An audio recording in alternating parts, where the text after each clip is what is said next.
Hello, this is your RPG Archivist, and look, I got my little friends here. I've been running into problems.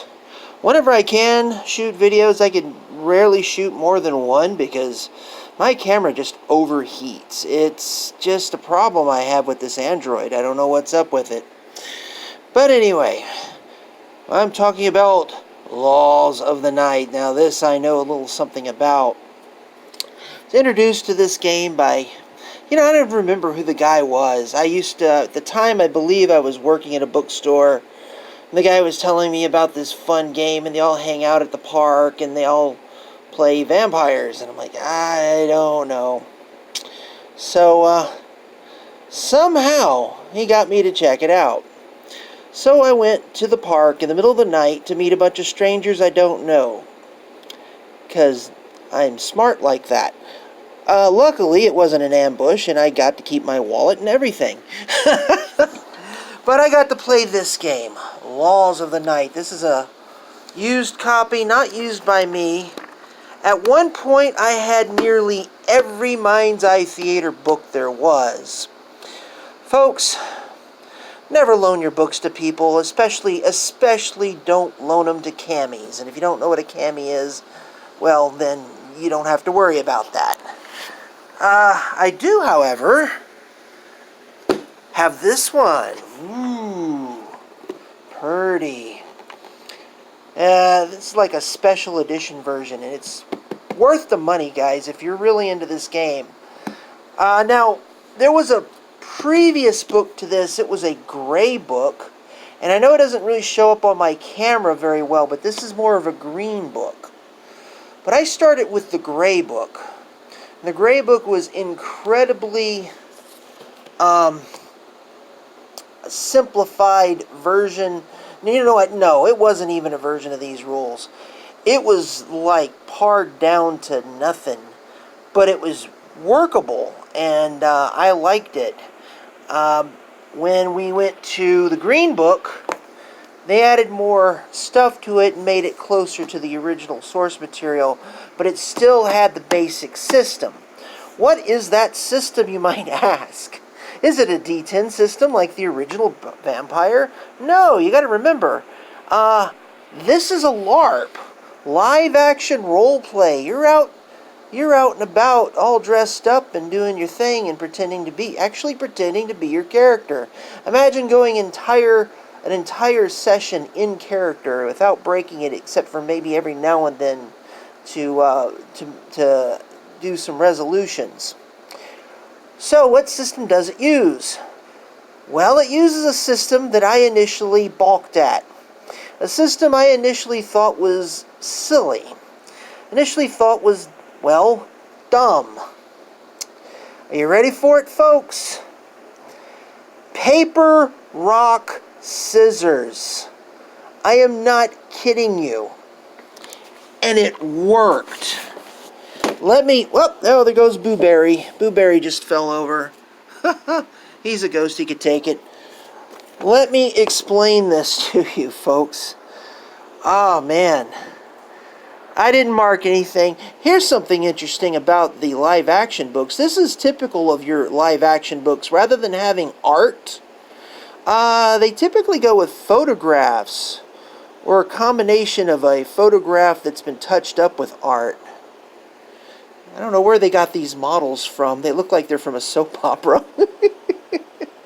Oh, there's your brouhaha. Now, I know it looks silly, but it's also fun.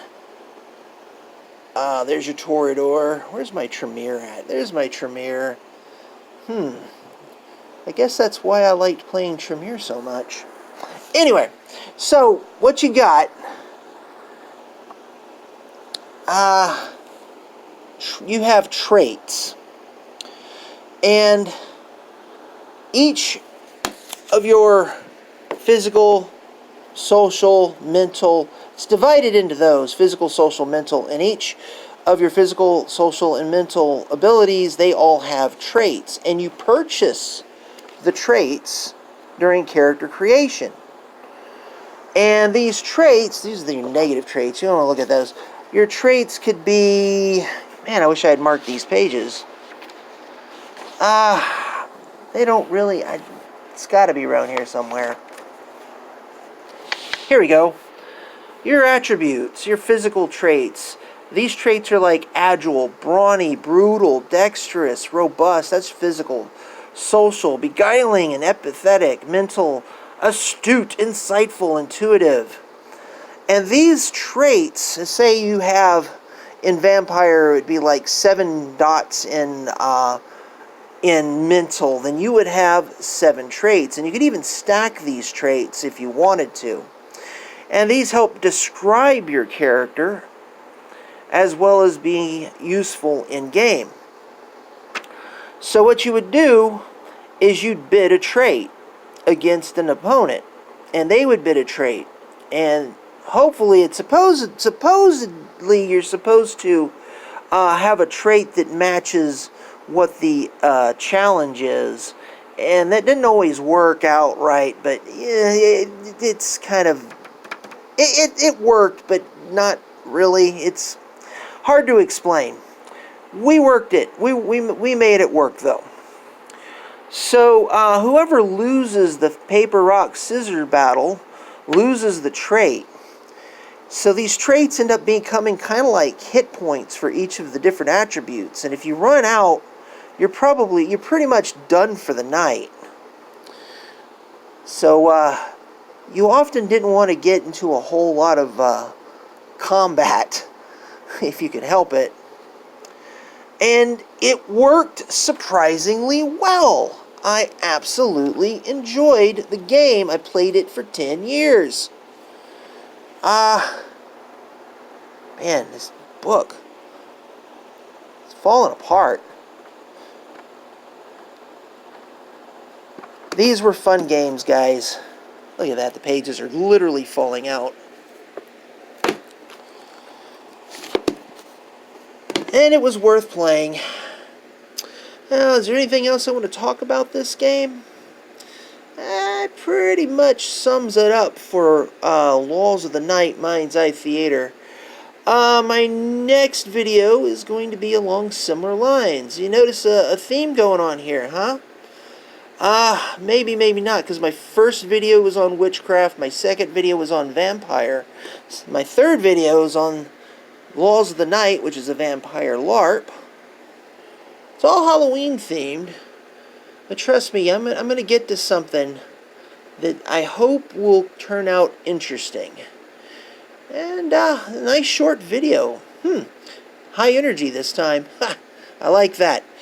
Anywho, this is your RPG Archivist, and I will catch you on the next video.